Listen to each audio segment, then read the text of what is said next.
혹시 어떤 사건들이 단순히 개별적인 사고가 아니라 더 큰 일이 일어나기 전에 하나님께서 주시는 조용한 경고일지도 모른다는 생각을 해보신 적이 있습니까? 많은 사람들이 무시하는 징조들이 사실은 우리의 분별력을 시험하기 위해 우리 앞에 놓인 영적인 경고라면 어떨까요? 성경은 하나님께서 예고 없이 갑자기 행동하지 않으신다는 것을 거듭 보여줍니다. 하나님은 말씀하시고 신호를 보내시고 부르십니다. 문제는 누가 기꺼이 귀 기울이느냐는 것입니다. 성경 전체를 보면 분명한 패턴이 나타납니다. 심판 전에, 단절 전에, 위대한 영적 변화가 일어나기 전에 하나님은 항상 징조를 보이십니다. 어떤 징조는 눈에 보이고 어떤 징조는 미묘합니다. 어떤 징조는 자연 속에서, 어떤 징조는 사람들의 행동 속에서, 또 어떤 징조는 도시 풍경 속에서 나타납니다. 문제는 마음이 일상적인 것에 익숙해지면 이러한 징조들이 더 이상 특별하게 보이지 않고 단순한 우연으로 여겨지기 시작한다는 것입니다. 그러나 성경은 역사를 주관하는 것은 우연이 아니라 하나님이라고 가르칩니다. 혹시 이 영상을 보면서 마음이 불안하고 뭔가 잘못됐다는 느낌을 받으셨나요? 이런 불안감은 결코 근거 없는 것이 아닙니다. 성경은 성령께서 죄를 깨닫게 하시고 경고하시고 일깨우신다고 말씀합니다. 하나님께서 당신의 주의를 끌고자 하실 때 먼저 큰 소리로 외치시지 않고 경고하십니다. 그리고 이러한 경고는 종종 자신이 너무 안전해서 흔들리지 않을 거라고 생각하는 사람들에게 특정한 장소와 특정한 시간에 전해집니다. 노아 시대에는 징조들이 무시되었습니다. 롯 시대에는 경고들이 조롱거리로 여겨졌습니다. 예언자 시대에는 경고들이 과장으로 받아들여졌습니다. 하지만 결국 그 결과는 나타났습니다. 성경은 이러한 이야기들을 두려움을 심어주기 위해 기록한 것이 아니라 분별력을 길러주기 위해 기록했습니다. 가장 큰 영적 위험은 심판 그 자체가 아니라 심판 앞에서 무관심한 태도이기 때문입니다. 우리가 징조에 대해 이야기할 때 단순히 외적인 사건만을 말하는 것이 아니라 회개와 말씀으로의 회귀, 영적인 깨어있음으로의 부르심을 의미합니다. 하나님은 언제나 변화할 시간을 주십니다. 그러나 그 시간은 무한하지 않습니다. 성경은 경고가 더 이상 경고가 아니라 결과로 이어지는 시점이 온다는 것을 분명히 밝히고 있습니다. 하나님께서 지금 이 일의 주의를 환기시키신다면 질문은 이것이 진짜일까 아니면 과장일까가 아니라 오히려 하나님은 이 경고를 통해 내가 무엇을 하기를 바라시는가? 입니다. 우리는 여전히 주님을 경외하는 것을 진지하게 여기고 있습니까? 우리는 시대를 분별할 수 있습니까? 아니면 삶에 너무 바빠서 하나님께서 말씀하시려 할 때조차 알아차리지 못하는 것입니까? 앞으로 나아갈 때 이 점을 명심하십시오. 하나님께서 신호를 보내실 때에는 응답을 기대하십니다. 그리고 그 경고 이후에 어떤 일이 일어날지는 바로 우리가 지금 어떻게 반응하느냐에 달려 있습니다. 이미 이 내용이 이해되신다면 계속 깨어 있으십시오. 왜냐하면 다음 단계에서는 많은 사람들이 외면하고 싶어하는 더 깊은 주제를 다루기 때문입니다. 살펴보면 결코 무시할 수 없습니다. 하나님께서는 고대부터 징조를 언어로 사용하셨습니다. 대홍수 이전에도 수십 년 동안 경고가 있었고 소돔 멸망 전에는 중보기도와 경고가 있었으며 이스라엘 백성이 포로로 잡혀가기 전에는 예언자들이 밤낮으로 외쳤습니다. 예루살렘이 멸망하기 전에는 예수님께서 눈물을 흘리시며 경고하셨습니다. 성경은 하나님의 자비로운 성품 때문에 경고가 항상 심판에 앞서 온다는 것을 보여줍니다. 하나님은 몰락을 기뻐하지 않으시고 회복을 기뻐하십니다. 문제는 징조가 부족했던 것이 아니라 항상 그에 대한 응답이 부족했던 것입니다. 이러한 경고는 사람들이 예상하는 방식으로 항상 나타나는 것은 아닙니다. 때로는 통제력을 산산조각내는 사건으로, 때로는 숨겨진 약점을 드러내는 위기로 나타납니다. 또 어떤 때는 집단 행동의 갑작스러운 변화, 영적 무관심, 두려움의 상실, 도덕적 혼란, 그리고 신성한 것의 경시로 나타나기도 합니다. 성경은 영적인 것이 쇠퇴할 때 자연적인 것들이 그 괴를 반영하기 시작한다고 가르칩니다. 보이는 세상은 보이지 않는 영역에서 이미 무너져 내린 것을 드러내기 시작하는 것입니다. 중요한 점은 성경에 나오는 표적들이 예언에 대한 호기심을 충족시키기 위해 보내진 것이 아니라 회개와 경각심을 불러일으키기 위해 보내졌다는 것입니다. 사람들이 경고를 구경거리나 과장으로 여길 때마다 고통스러운 결과가 초래되었습니다. 반대로 겸손한 마음을 가질 때마다 상황은 바뀌었습니다. 이는 심오한 사실을 드러냅니다. 표적 자체가 미래를 결정하는 것이 아니라 표적에 대한 반응이 미래를 결정한다는 것입니다. 하나님은 사건에 얽매이지 않으시고 사람들의 마음에 응답하십니다. 성경이 분명히 보여주는 또 다른 점은 징조를 무시할수록 그 강도가 심해진다는 것입니다. 첫 번째 경고는 온화하고 두 번째는 더 분명하며 세 번째는 부인할 수 없을 정도입니다. 이는 하나님께서 더 엄하게 대하시기 때문이 아니라 마음이 더 저항적이 되기 때문입니다. 영적인 저항은 더 강력한 부르심을 요구합니다. 그리고 그 부르심마저 거부할 때 경고는 결과로 이어집니다. 이는 세대를 초월하는 중요한 영적 원리입니다. 성경은 또한 징조가 종종 전략적인 장소에 나타난다는 것을 보여줍니다. 영향력 있는 도시, 상업 중심지, 국가로 향하는 관문, 전환점 등이 그러한 장소입니다. 이는 우연이 아닙니다. 영향력을 지닌 장소에는 책임이 따릅니다. 하나님은 가장 큰 영향을 미칠 수 있는 곳에서 먼저 경고하십니다. 많은 사람들이 경제적 또는 문화적 중요성만을 보는 곳에서 성경은 영적인 중요성을 드러냅니다. 한 중심에서 시작된 것이 여러 곳으로 퍼져나가기 때문입니다. 거의 아무도 알아차리지 못하는 경고의 유형이 있습니다. 바로 반복적인 경고를 무시한 후에 하나님께서 침묵하시는 것입니다.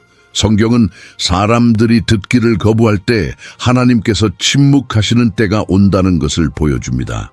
이 침묵은 승인이 아니라 진행 중인 심판입니다. 하늘이 논쟁을 멈추고 결과가 나타나도록 내버려두는 순간입니다. 그러므로 경고의 시기를 분별하는 것이 중요합니다. 하나님께서 말씀하실 때에는 아직 변화의 여지가 있습니다. 지금 이 영상을 보고 계신 분 중 누군가는 그건 좀 과장된 거 아닌가요? 라고 생각하실지도 모르겠습니다. 이 질문은 성경 역사 전반에 걸쳐 등장합니다. 노아에게도 예언자들에게도 예수님께도 던져졌습니다. 하나님께서 경고하실 때마다 인간의 마음은 그 경고를 축소하려 합니다.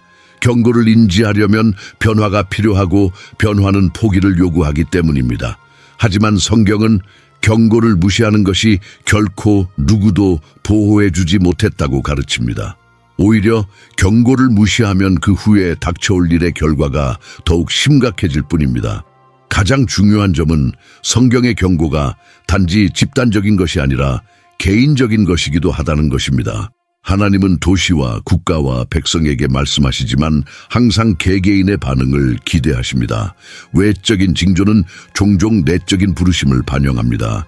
습관, 우선순위, 영적인 선택을 되돌아보게 하는 무언, 두려움이 줄어든 곳, 경계심이 안락함으로 대체된 곳, 말씀이 의견으로 대체된 곳을 드러내는 무언가가 바로 그것입니다. 그리고 여기서 영적인 분위기는 더욱 고조됩니다. 왜냐하면 경고는 결코 이야기의 끝이 아니라 변화를 앞둔 마지막 기회이기 때문입니다. 징조가 나타날 때는 무언가 변화가 임박했음을 의미합니다. 그것은 회복을 위한 것일 수도 있고 교정을 위한 것일 수도 있습니다. 구원을 위한 것일 수도 있고 드러남을 위한 것일 수도 있습니다. 모든 것은 반응에 달려 있습니다. 그리고 바로 이 점이 우리를 다음 논점으로 이끌어갑니다. 더욱 직접적이고 불편한 논점인데 하나님께서 분명한 경고를 보내실 때 사람들과 도시들은 대개 어떻게 반응하는가 하는 것입니다. 왜냐하면 그 반응은 징조 자체보다 더 많은 것을 드러내기 때문입니다. 다음으로 넘어가기 전에 여기에 댓글을 남겨주세요. 하나님은 여전히 우리에게 경고하시는 걸까요? 또는 분별력을 갖고 싶습니다. 그리고 댓글에 여러분의 생각을 적어주세요. 오늘날 사람들은 징조에 더 민감하다고 생각하시나요? 아니면 더 산만해졌다고 생각하시나요? 이 댓글은 깨어나야 할 다른 사람들에게도 이 메시지를 전달하는 데 도움이 됩니다. 다음 부분에서는 가장 큰 위험은 경고 그 자체가 아니라 그 경고를 어떻게 받아들이느냐에 있다는 것을 보여드리겠습니다. 들은 결정적인 순간들과 연결되어 있는 것으로 나타납니다. 두로, 시돈, 요빠, 니느웨는 모두 영향력 있는 도시였고 상업과 문화 그리고 다른 나라들과의 교류의 중심지였습니다. 바로 그런 이유 때문에 그곳에서 어떤 일이 일어나면 그 영향이 퍼져나갔습니다. 하나님은 이러한 장소들을 경고의 신호로 사용하셨습니다. 영향력의 중심지에서 일어나는 일은 결코 그곳에만 국한되지 않기 때문입니다. 성경은 항구가 영적으로 타락하면 그 타락이 퍼져나가고 다시 깨어나면 그 영향 또한 퍼져나간다는 것을 보여줍니다. 이 도시들은 단순한 경제 중심지 이상의 의미를 지녔습니다. 바로 영적인 관문이었죠. 사상, 가치관, 관습, 그리고 신념들이 이 도시들을 통해 흘러 들어갔습니다. 그래서 하나님께서 어떤 나라에 경고를 하시고자 하실 때 그 경고는 종종 이 도시들에서 시작되었습니다. 문제는 영향력 있는 도시들이 자신들의 힘, 번영, 그리고 중요성에 지나치게 자만하는 경향이 있다는 것입니다. 이러한 안정감은 잘못된 영적 안전감을 만들어냅니다. 성경은 이러한 상태가 하나님의 경고에 무관심해지는 비옥한 토양이 된다는 것을 보여줍니다. 또 하나 중요한 점은 항구 도시들이 예로부터 다양한 문화가 격렬하게 혼합되어 왔다는 것입니다. 이러한 혼합은 성장을 촉진할 수도 있지만 영적인 혼란을 야기할 수도 있습니다. 분별력이 부족하면 사람들은 자신도 모르게 하나님의 말씀에 어긋나는 가치관을 받아들이기 시작합니다. 성경의 경고는 바로 이러한 동화가 주님을 경외하는 마음을 약화시키기 시작할 때 나타납니다. 이 징조는 도시를 정죄하기 위한 것이 아니라 도시가 나아가고 있는 방향을 드러내기 위한 것입니다. 성경은 또한 이러한 경고가 종종 도시가 절정에 달했을 때 온다는 것을 보여줍니다. 번영, 활기, 확장, 주목도, 바로 이때가 영적으로 가장 위험한 시기입니다. 모든 것이 잘 풀리는 것처럼 보일 때 경계심이 줄어들기 때문입니다. 마음은 안일해지고 영적인 것은 뒷전으로 밀려납니다. 바로 이때 하나님께서 징조를 보내십니다. 이는 멸망시키기 위한 것이 아니라 몰락으로 이어질 수 있는 흐름을 막기 위한 것입니다. 이 경고는 돌이킬 수 없는 사태가 발생하기 전에 막으려는 시도입니다. 우리가 이 성경적 패턴을 현대에 적용해 보면 영향력 있는 도시들은 여전히 영적인 감시를 받고 있음을 알 수 있습니다. 사람과 사상, 권력이 활발하게 오가는 곳에는 보이지 않는 영적 전쟁이 벌어지고 있습니다. 성경은 우리가 혈육뿐 아니라 배후에서 활동하는 영적 세력과도 싸워야 한다고 가르칩니다. 이를 무시하는 것은 분별력을 잃는 것입니다. 이러한 사실을 인식하는 것이 경계심을 갖는 첫걸음입니다. 그러므로 전략적 요충지에 나타나는 징조를 경멸하거나 조롱해서는 안 됩니다. 사람들의 반응은 징조 자체만큼이나 중요합니다. 성경을 보면 어떤 도시는 경고를 받고 겸손해졌지만 어떤 도시는 마음을 완악하게 했습니다. 어떤 도시는 귀 기울여 변화했지만 어떤 도시는 조롱하며 아무 일도 없는 듯 행동했습니다. 그들의 운명은 죄에 의해 결정된 것이 아니라 그들의 집단적이고 개인적인 반응에 의해 결정되었습니다. 더 깊은 의미도 있습니다. 하나님께서는 더 빠른 반응을 기대하시는 곳에서 먼저 경고하십니다. 영적인 역사가 있고 말씀에 접근할 수 있고 하나님의 사역에 대한 증거가 있는 곳에서는 책임이 더 큽니다. 이 징조는 영적인 민감성을 시험하는 것입니다. 분별하는 자는 자신을 그분께로 향하게 하고 무시하는 자는 자신을 드러내게 됩니다. 성경은 빛이 클수록 요구도 크다는 것을 분명히 보여줍니다. 많은 사람들이 하지만 그건 과장이야. 도시에는 영적인 책임이 없어 라고 생각할지도 모릅니다. 그러나 성경은 이러한 생각에 반박합니다. 성경은 높임을 받았다가 낮아진 도시들에 대해 이야기하고 기회를 받았지만 거부한 도시들에 대해 이야기하며 회개나 심판의 상징이 된 장소들에 대해서도 이야기합니다. 하나님은 사람들을 다루실 뿐만 아니라 사람들에게 영향을 미치는 지역들도 다루십니다. 여기서 긴장감은 더욱 고조됩니다. 경고가 단지 특정한 사건에 대한 것이 아니라 앞으로 나아갈 길에 대한 것임을 깨닫게 되기 때문입니다. 무언가가 굳어지기 전에 드러나고 진행되기 전에 저지되고 있습니다. 그리고 이는 우리를 더욱 불편한 다음 질문으로 이끌어갑니다. 왜 그렇게 많은 사람들이 전략적인 곳에 징조가 나타날 때 분별하기보다는 당연하게 여기려 할까요? 성경적으로 무관심은 언제나 더 심각한 결과를 초래하기 때문입니다. 다음으로 넘어가기 전에 댓글에 도시에는 책임이 있다 또는 시대의 흐름을 분별하고 싶다라고 적어주세요. 그리고 영적 풍요가 경각심을 높인다고 생각하시는지 아니면 낮춘다고 생각하시는지 말씀해 주세요. 이 메시지를 더 많은 사람들에게 전달하기 위해서는 여러분의 의견이 중요합니다. 다음 섹션에서는 경고를 당연하게 여기는 것의 위험성에 대해 다룰 것이며 이는 모든 것을 바꿔놓을 것이기 때문입니다.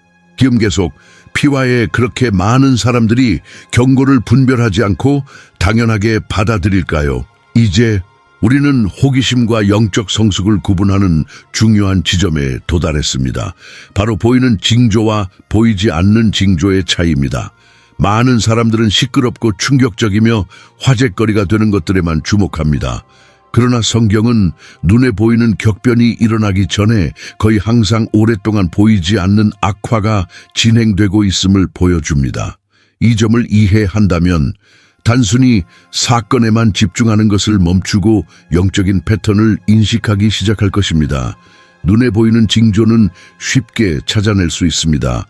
위기, 불안정, 이목을 끄는 사건, 도시, 사회환경, 경제, 안보, 집단적인 평화감의 급격한 변화 등이 그렇습니다.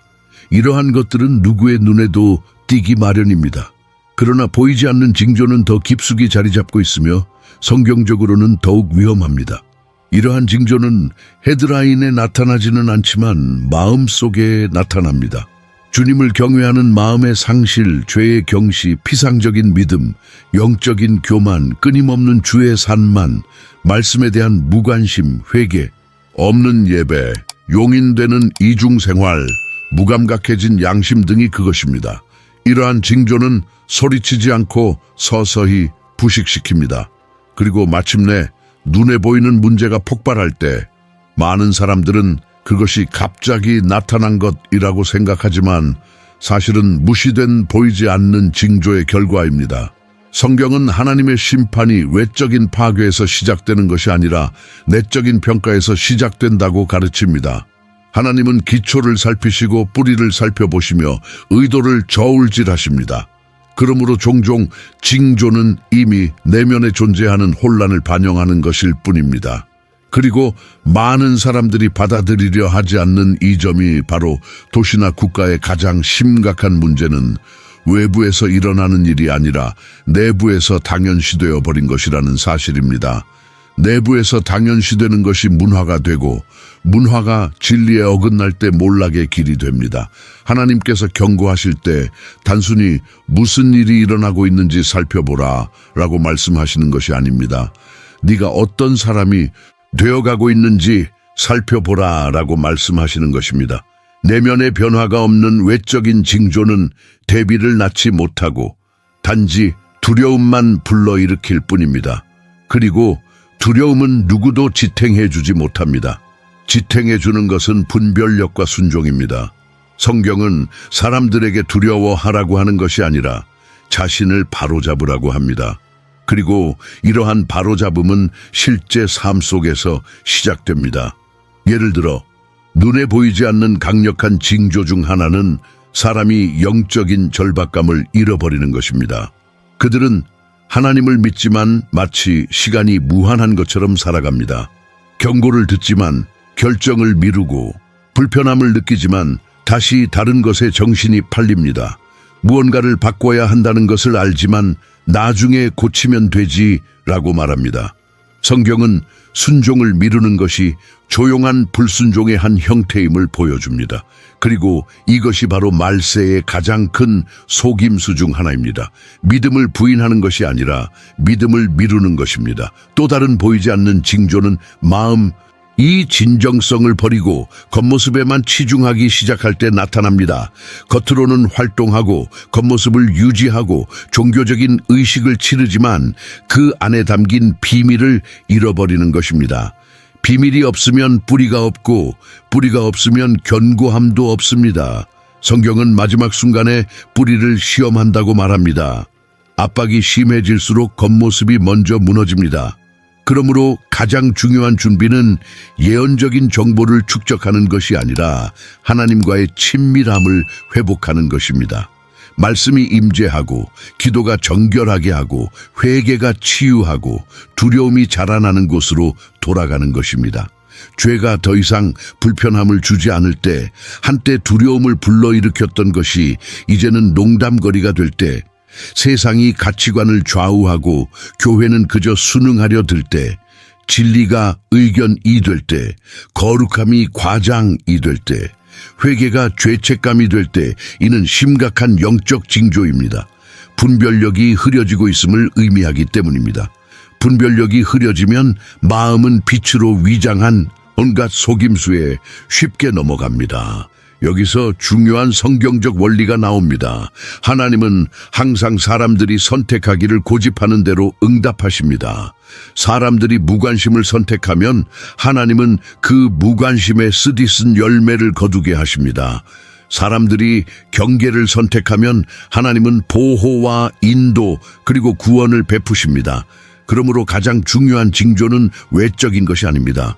가장 중요한 징조는 그 징조가 불러일으키는 내면의 반응입니다. 경고를 감지했을 때 어떻게 행동하십니까? 겸손해지십니까? 아니면 합리화하십니까? 말씀으로 돌아가십니까? 아니면 다른 것에 정신이 팔리십니까? 하나님의 뜻에 따르십니까? 아니면 그저 논평만 하십니까? 더 나아가 분별력 없이 보이는 표적에만 매달리는 것은 우상 숭배로 이어질 수 있습니다. 어떤 사람은 사건들, 추측, 이론에 중독되지만 삶에는 아무런 변화도 일어나지 않습니다. 이는 감각에 기반한 믿음을 만들어내고 순종을 저버리게 하므로 매우 위험합니다. 성경은 표적을 해석하는 자들을 높이 평가하지 않습니다. 오히려 부르심에 응답하는 자들을 존귀하게 여깁니다. 해석은 쉽지만 응답하는 것은 큰 대가를 치러야 합니다. 바로 이러한 이유 때문에 많은 사람들이 표적 때문에 회개하기보다는 표적에 대해 이야기하는 것을 더 선호하는 것입니다. 이제 이것을 우리가 구축하고 있는 것과 연결해 보면 전략적 요충지의 경보가 발령될 때 진정으로 중요한 것은 무슨 일이 일어났는지가 아니라 그것이 영적으로 무엇을 드러내는가입니다. 그것은 하나님께서 주의를 환기시키고 계신다는 것을, 대응이 필요하다는 것을, 그리고 도시가 단순히 지켜보는 데 그치지 않고 적극적으로 나서야 한다는 것을 드러냅니다. 하지만 그러기 위해서는 소음과 경고를 구분해야 합니다. 주의를 산만하게 하는 것과 방향을 제시하는 것을 분별해야 합니다. 그리고 여기서 우리를 다음 부분으로 이끄는 작은 클라이맥스가 나타납니다. 만약 보이지 않는 징조가 더 위험하다면 가장 큰 위험은 외부 사건이 아니라 사람들의 내면적 반응이라는 것입니다. 그리고 이것은 우리를 더욱 중요한 다음 논점으로 이끌어갑니다. 도시와 교회 그리고 백성이 경고에 직면하여 무관심을 선택할 때 어떤 일이 벌어질까요? 성경은 무관심이 피할 수 없는 결과로 이어지는 조용한 관문임을 보여주기 때문입니다. 다음으로 넘어가기 전에 여기에 분별력이 우선 또는 말씀으로 돌아가고 싶습니다 중 하나를 댓글로 남겨주세요. 그리고 오늘날 가장 큰 문제는 징조의 부족이라고 생각하시는지 아니면 민감성의 부족이라고 생각하시는지 말씀해 주세요. 이렇게 댓글을 남겨주시면 참여도가 높아지고 더 많은 사람들이 이 메시지를 접할 수 있습니다. 다음 섹션에서는 경고를 무시하는 것의 위험성에 대해 이야기할 텐데 이는 성경 역사에서 가장 자주 반복되는 내용입니다. 지금 이러한 추론이 명확해졌습니다. 가장 큰 위험은 외부 사건이 아니라 사람들의 내면적 반응입니다. 이제 우리는 성경에서 수없이 반복해서 강조하는 섬뜩할 정도로 중요한 지점에 도달합니다. 경고에 대한 무관심은 언제나 더 큰 결과를 초래한다는 것입니다. 그리고 가장 위험한 것은 무관심이 거의 선언적인 반역으로 나타나지 않는다는 점입니다. 그것은 평범한 일상으로 주의를 다른 곳으로 돌리는 것으로 삶은 계속된다는 것으로 경고를 비웃는 것으로 마음속으로 이것은 나와 상관없는 일이다 라고 말하는 것으로 나타납니다. 성경적으로도 많은 사람들이 바로 이런 식으로 넘어집니다. 직접적인 공격 때문이 아니라 무관심 때문에 말입니다. 성경은 하나님께서 경고하실 때 두 가지 반응을 보여줍니다. 바로 분별하는 반응과 무관심한 반응입니다. 분별하는 반응은 주님을 경외하고 기도하고 회개하고 변화하는 것으로 이어집니다. 반면 무관심한 반응은 자기 합리화, 냉소, 미루기, 그리고 피상적인 태도로 이어집니다. 이러한 반응을 결정짓는 것은 사람들이 가진 성경 지식의 수준이 아니라 마음가짐입니다. 머릿속에 성경 말씀을 가득 담고 있으면서도 삶 속에 실천하는 것이 없을 수 있습니다. 언어를 알고 있으면서도 깨어있지 않을 수 있고 영적인 언어를 알고 있으면서도 마음속으로 잠들어 있을 수 있습니다. 그래서 예수님은 항상 깨어있으라고 강조하셨습니다. 호기심을 가져라 라고 하지 않으시고 깨어있으라고 하셨습니다. 깨어있는 것은 이론이 아니라 마음가짐입니다. 성경 이야기를 차분히 읽다 보면 무관심이 단계적으로 찾아온다는 것을 알게 됩니다. 첫째는 포화 상태입니다. 너무 많은 것을 들어서 더 이상 감정을 느끼지 못하게 되는 것입니다. 둘째는 사소화입니다. 심각했던 일이 일상적인 일이 되어버립니다. 셋째는 미루기입니다. 나중에 알아봐야지. 넷째는 합리화입니다. 과장된 거야. 마지막으로 마음이 굳어집니다. 분명한 징후가 나타나도 마음이 더 이상 반응하지 않게 되는 것입니다. 이러한 순환은 아주 오래전부터 이어져 왔으며 성경은 우리가 다시는 이 함정에 빠지지 않도록 기록하고 있습니다. 하지만 많은 사람들이 자신은 예외라고 생각하기 때문에 이 함정에 빠짐니 다 예를 들어 노아 시대에는 무관심이 만연하여 삶은 평소와 다름없이 계속되었습니다. 결혼식 잔치, 일상적인 생활 계획들 그 자체는 죄가 아닙니다. 문제는 하나님이 말씀하지 않으시는 것처럼 살아가는 것입니다. 책임질 필요가 없다고 생각하며 살아가는 것입니다. 자비를 허용으로 받아들이는 것입니다. 성경은 바로 이러한 평범함이 함정이 되었음을 보여줍니다. 사람들이 타락한 것은 경고를 받지 못해서가 아니라 경고를 무시하기로 선택했기 때문입니다. 롯 시대에는 무관심이 조롱으로 나타났습니다. 경고는 농담처럼 여겨졌습니다. 이러한 현상은 끊임없이 반복됩니다. 하나님께서 경고하실 때 완고한 마음은 변화하지 않기 위해 그 메시지를 축소하려 합니다. 그들은 하나님을 공개적으로 부인하고 싶어 하지 않습니다. 단지 부르심의 무게를 줄이고 싶어 할 뿐입니다. 그리고 바로 그때 운명을 파괴하는 말이 생겨납니다. 그건 과장이에요. 성경은 이러한 과장 이댁의 파국 직전의 마지막 기회임을 보여줍니다. 그리고 명심하십시오. 무관심은 단순히 믿지 않는 것이 아닙니다. 종종 믿음은 있지만 반응하지 않는 것이고 듣고도 변화하지 않는 것이며 확신을 갖고 있으면서도 다른 일에 정신이 팔려 그 확신을 억누르는 것이고 변화하겠다고 약속해 놓고도 같은 악순환에 빠지는 것입니다. 그렇기 때문에 영적으로 무관심은 반대보다 더 위험합니다. 반대하는 사람은 자신이 진리에 맞서 싸우고 있다는 것을 알고 있지만 무관심한 사람은 자신이 괜찮다고 생각합니다. 성경은 환상이 서서히 스며드는 독이라는 것을 보여줍니다. 도시나 사람들이 경고에 무관심하게 반응할 때 성경적인 세 가지 현상이 나타나기 시작합니다. 첫째는 영적인 민감성의 상실입니다. 죄에 대해 더 이상 감명을 받지 않고 하나님의 말씀을 직면하지 않으며 거룩하신 분 앞에서 떨지 않게 됩니다. 민감성이 사라지면 어둠을 당연하게 여기기 시작합니다. 둘째는 혼란입니다. 분별력이 없어지면 진리와 편리함을 구별하지 못하게 됩니다. 셋째는 취약성입니다. 마음이 무관심해지면 취약해지기 때문입니다. 영적인 보호막을 잃고 방향을 잃고 경계심을 잃게 됩니다. 그리고 가장 중요한 점은 이것입니다. 경고를 무시한다고 해서 변화가 온다는 사실이 바뀌는 것은 아닙니다. 단지 그 변화를 어떻게 겪느냐가 달라질 뿐입니다. 분별하는 사람은 준비된 상태로 그 변화를 맞이하지만 무시하는 사람은 상처받은 채로 맞이하게 됩니다. 성경은 모든 사람이 어려운 시기를 피할 것이라고 말하는 것이 아닙니다. 오히려 많은 사람이 경계하고 뜻을 같이 함으로써 보호받을 것이라고 말합니다. 이것이 모든 것을 바꿉니다. 왜냐하면 초점은 무슨 일이 일어날지 추측하는 것이 아니라 일이 일어날 때 적절한 위치에 있는 것이기 때문입니다. 특히 영향력이 크고 전략적 요충지인 부산의 경우 무관심은 더욱 위험합니다. 그 영향이 확산될 수 있기 때문입니다. 성경은 중심이 다른 곳에 영향을 미칠수록 책임이 커진다고 말합니다. 중심이 경고를 무시하면 그 무관심이 다른 사람들에게도 전염될 수 있습니다. 반대로 중심이 깨어나면 다른 사람들에게도 경각심을 불러일으킬 수 있습니다. 하나님께서 영향력이 가장 큰 곳에 먼저 주의를 환기시키시는 이유도 바로 여기에 있습니다. 그곳에서의 반응이 연쇄 반응을 일으키기 때문입니다.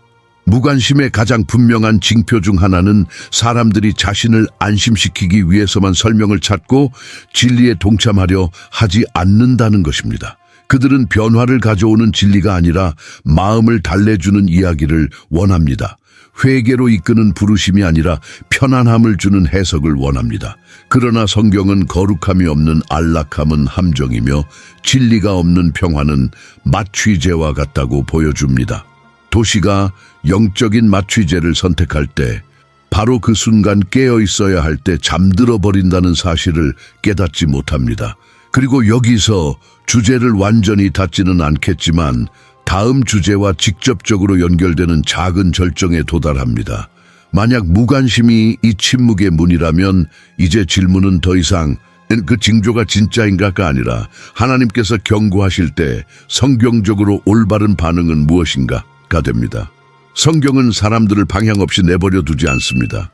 경고가 왔을 때 무엇을 해야 하는지, 어떻게 돌아가야 하는지, 어떻게 지켜봐야 하는지, 어떻게 준비해야 하는지, 어떻게 삶을 바로잡아야 하는지, 그리고 어떻게 믿음 안에서 자신을 세워야 하는지를 정확하게 보여줍니다. 다음으로 넘어가기 전에 여기에 무시하지 않겠습니다. 또는 경계심을 갖고 기다리겠습니다. 라고 댓글을 남겨주세요. 그리고 하나님께서 경고하셨는데도 마치 당연한 일처럼 받아들였던 순간들이 있었는지 이야기해 주세요. 댓글을 통해 나누는 대화는 참여도를 높이고 더 많은 사람들에게 이 메시지를 전달하는 데 도움이 됩니다. 다음 시간에는 말씀에 따른 올바른 반응에 대해 이야기할 텐데 바로 이 부분이 경고를 준비로 바꾸는 핵심입니다. 필연적으로 제기되는 질문, 즉 하나님께서 경고하실 때 성경적으로 올바른 반응은 무엇인가? 라는 질문에 이어 이제 경고를 진정한 준비로 바꾸는 지점에 도달했습니다. 성경은 하나님께서 징조를 보내신다는 사실뿐만 아니라 그러한 징조가 나타날 때 사람들이 어떻게 반응해야 하는지도 분명하게 가르쳐 줍니다. 그리고 이러한 반응은 결코 혼란스럽거나 신비롭거나 공포에 기반한 것이 아닙니다. 오히려 실용적이고 영적이며 심오하게 변화를 가져오는 반응입니다. 성경에서 경고에 대한 첫 번째 반응은 언제나 회개였습니다. 감정적인 회개가 아니라 방향을 바꾸는 회개입니다. 성경은 회개란 무언가 잘못되었음을 깨닫고 하나님의 뜻의 중심으로 돌아가기로 결심하는 것이라고 보여줍니다. 하나님께서 도시, 세대 또는 백성에게 경고하실 때마다 처음 하신 말씀은 항상 같았습니다. 내게로 돌아오라. 회개는 사람들 앞에서 굴욕을 당하는 것이 아니라 하나님 앞에서 자신을 바로잡는 것입니다. 특정한 길을 용인해왔고 특정한 죄를 당연하게 여겨왔으며 특정한 우선순위를 뒤바꿔 놓았음을 인정하는 것입니다. 회개가 없이는 영적인 준비가 없고 단지 정보만 있을 뿐입니다. 두 번째 성경적 대응은 말씀으로 돌아가는 것입니다. 성경에 기록된 모든 영적 위기의 순간에 사람들은 율법과 계명, 계시된 진리를 재발견하도록 부름받았습니다. 말씀이 중심이 되지 못하면 분별력이 약해집니다. 말씀이 다시 중심으로 돌아올 때 시야가 바로 잡힙니다. 성경은 단순히 가르치기 위해 주어진 것이 아니라 올바른 길을 바로잡기 위해 주어진 것입니다. 그러므로 경고에 대한 올바른 반응은 새로운 계시를 찾는 것이 아니라 이미 주어진 계시로 돌아가는 것입니다. 말씀이 우리의 습관, 생각, 결정, 그리고 삶의 방식을 직면하게 하는 것입니다. 세 번째 성경적 해답은 끊임없는 경계입니다. 예수님께서는 종말에 대해 말씀하실 때 경계한다는 것은 단순히 사건을 관찰하는 것이 아니라 마음을 돌보는 것이라고 분명히 하셨습니다. 경계한다는 것은 영적으로 잠들지 않는다는 뜻입니다. 믿음 안에서 나태해지지 않는다는 뜻입니다. 은혜를 핑계로 삼지 않는다는 뜻입니다. 성경은 경계가 지속적인 기도, 영적인 민감성, 그리고 외적인 징조뿐 아니라 내적인 징조에도 주의를 기울이는 것을 포함한다고 보여줍니다. 깨어있는 자는 두려움 속에 살지 않고 준비된 자세로 살아갑니다. 깨어있는 자는 당황하지 않고 굳건히 서 있습니다. 또 다른 필수적인 대응은 용납해왔던 죄를 버리는 것입니다. 하나님께서 경고하실 때마다 그분은 버려야 할 특정한 영역들을 드러내셨습니다. 즉, 집단적인 죄, 당연시되는 불의, 도덕적 타락, 위장된 우상 숭배, 영적 교만입니다. 성경은 하나님께서 경고하시는 대상을 사람들이 보호하려 들 때 그 결과를 없애지 않으신다는 것을 보여줍니다. 영적인 준비는 포기를 요구합니다. 이전에는 무해해 보였던 것들에 대해 아니요 라고 말하는 것을 요구합니다. 마음을 식히고 양심을 침묵시키는 습관들을 끊어낼 용기를 요구합니다. 성경적인 응답에는 진정한 중보기도가 포함됩니다. 다른 사람의 잘못을 지적하는 비난적인 중보기도가 아니라 나 자신의 책임을 인정하는 겸손한 중보기도입니다. 성경 속 많은 순간에 남녀들은 도시와 나라, 백성을 위해 중보기도를 했습니다. 그들은 하나님께 아무것도 요구하지 않았고 하나님의 마음과 자신을 일치시켰습니다. 중보기도는 영적인 책임을 지는 것입니다. 그것은 주님, 우리는 단지 도망치고 싶은 것이 아니라 하나님과 하나 되고 싶습니다. 라고 말하는 것입니다. 진정한 중보기도가 있는 곳에는 자비가 임할 여지가 있습니다. 또 다른 중요한 점은 공동체의 겸손입니다. 성경은 하나님께서 교만한 자를 대적하시고 겸손한 자에게 은혜를 베푸신다고 보여줍니다. 도시나 백성이 스스로 너무 강해서 무너지지 않을 것이라고, 너무 지혜로워서 실수하지 않을 것이라고, 혹은 너무 영적이어서 어떤 어려움에도 맞설 수 없다고 생각할 때 그들은 취약해집니다. 이러한 경고에 대한 올바른 반응은 교만의 방어벽을 허물고 의존성을 인정하는 것입니다. 겸손은 도시를 약하게 하는 것이 아니라 오히려 보호합니다. 겸손은 영적인 민감성을 회복시키고 나아갈 방향을 제시합니다. 성경은 또한 준비가 말뿐이 아니라 실제적인 행동을 수반해야 한다고 가르칩니다. 일상생활의 조정, 태도의 변화, 가치관의 회복, 개인과 가정의 재단 재건 등이 그것입니다. 성경적 믿음은 언제나 눈에 보이는 열매를 맺어왔습니다. 백성들이 진정으로 자신을 준비했을 때 그들의 선택, 정의, 이웃을 대하는 방식, 윤리, 진리에 대한 헌신에서 그 모습이 드러났습니다. 영적인 준비는 추상적인 것이 아니라 일상생활 속에서 나타나는 것입니다. 지금까지 살펴본 모든 것을 연결하는 중요한 점이 있습니다. 하나님은 우리에게 경고만 하시고 방향을 제시하지 않으시는 법이 없습니다. 경고는 결코 홀로 오지 않습니다.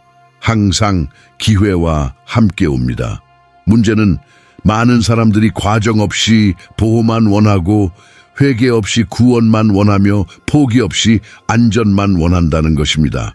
그러나 성경은 분명히 말합니다. 보호는 하나님과의 일치의 결과이지 그 자체가 아닙니다. 우리가 목격하고 있는 상황에 이를 적용해 보면 이 부르심은 호기심이나 두려움, 추측에 대한 것이 아님이 분명해집니다. 이 부르심은 바로 준비에 대한 것입니다. 주님을 경외하는 마음으로 돌아가라는 부르심입니다. 무관심에서 깨어나라는 부르심입니다. 의도적으로 믿음을 실천하라는 부르심입니다. 많은 이들이 주의를 분산시키려 할 때 깨어있는 마음을 선택하라는 부르심입니다. 준비는 어떤 일이 일어났을 때 시작되는 것이 아니라 하나님께서 경고하실 때 시작되기 때문입니다. 그리고 바로 이 지점에서 우리는 다음과 같은 결론으로 이끄는 긴장감에 도달합니다. 만약 하나님께서 경고하고 계시고 말씀의 정답이 명확히 나와 있다면 왜 그토록 많은 사람들이 지금 입장을 정하지 못하는 것일까요? 무엇이 그들의 마음을 막고 있는 것일까요? 무엇이 결정을 미루고 있는 것일까요? 성경은 경고의 시간이 귀중하며 영원히 지속되지 않는다는 것을 보여주기 때문입니다. 다음으로 넘어가기 전에 여기에 나는 준비하기로 선택합니다 또는 경계는 순종입니다 중 하나를 댓글로 남겨주세요. 그리고 하나님께서 지금 당신에게 어떤 성경적 반응을 요구하신다고 생각하시는지 말씀해 주세요. 회개, 말씀으로의 회귀 아니면 경계심, 이 댓글을 통해 더 많은 사람들이 이 메시지를 접할 수 있습니다. 다음이자 마지막 부분에서는 이 내용을 가장 개인적인 차원에서, 즉 누구도 대신 결정할 수 없는 상황에 적용해 볼 것이기 때문입니다. 하나님께서 경고하시고 성경적인 해답이 있으며 길이 분명합니다.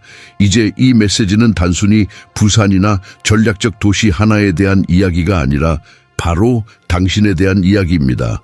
성경은 예언에 대한 호기심을 충족시키기 위해 쓰인 것이 아니라 변화를 일으키기 위해 쓰였습니다.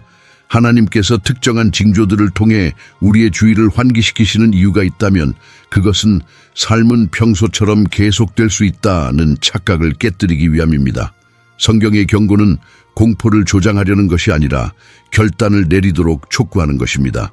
우리를 자동 조종 모드에서 벗어나 깨어있는 자세로 이끌기 위함입니다. 아마 이 영상을 처음 시작할 때는 부산에서 무슨 일이 일어나고 있는 거지? 라고 생각하셨을지도 모릅니다. 하지만 영상을 들으면서 마음속에서 무언가 변화가 일어났을 것입니다.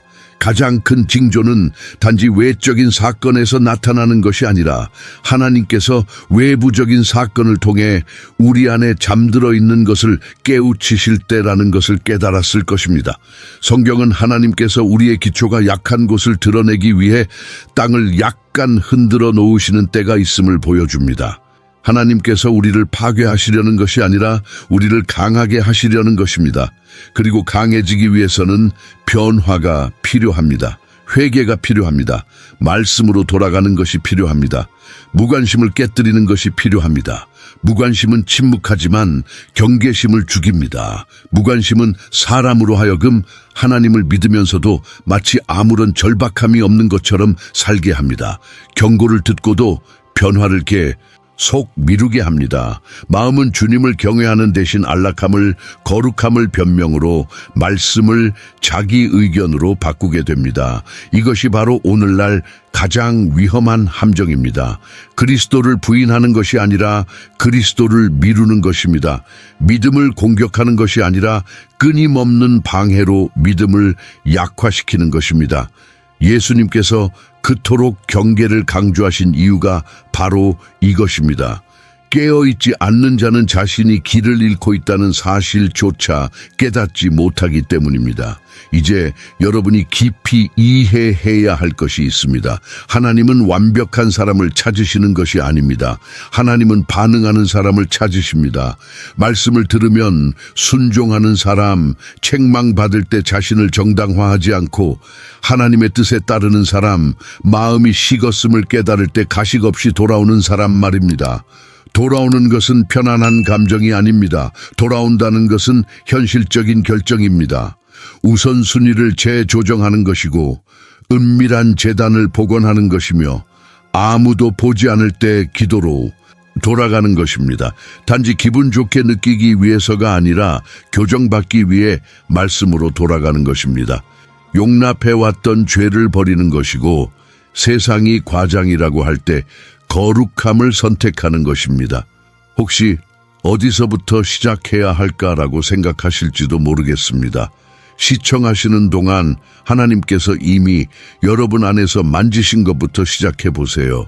만약 하나님께서 놓아버려야 할 무언가를 떠올리게 하셨다면 타협하지 마십시오. 만약 삶의 균형이 깨진 부분을 지적해 주셨다면 미루지 마십시오. 만약 영적인 갈망이 더 컸던 때를 상기시켜 주셨다면 무시하지 마십시오. 하나님은 부끄럽게 하려고 드러내시는 것이 아니라 치유하기 위해 드러내십니다. 그리고 오늘까지도 여전히 거룩한 불편함을 느끼신다면 그것은 하나님의 자비입니다. 자비는 결과가 닥치기 전에 하나님께서 여러분을 부르시는 것이기 때문입니다. 가장 직접적인 적용은 이렇습니다. 경고는 도시에서 시작되었을지 모르지만 응답은 마음에서 시작됩니다. 운명을 바꾸는 것은 징조가 있음을 아는 것이 아니라 그 징조 뒤에 숨겨진 부르심에 순종하기로 결심하는 것입니다. 그래서 이 영상은 두려움으로 끝나지 않고 초대로 끝맺습니다. 회개로 깨어있으라, 돌아오라, 주님을 경외하라로 초대하는 것입니다. 성경은 백성이 겸손할 때 하나님께서 응답하시고 사람이 겸손할 때 하나님께서 회복시키신다고 가르칩니다.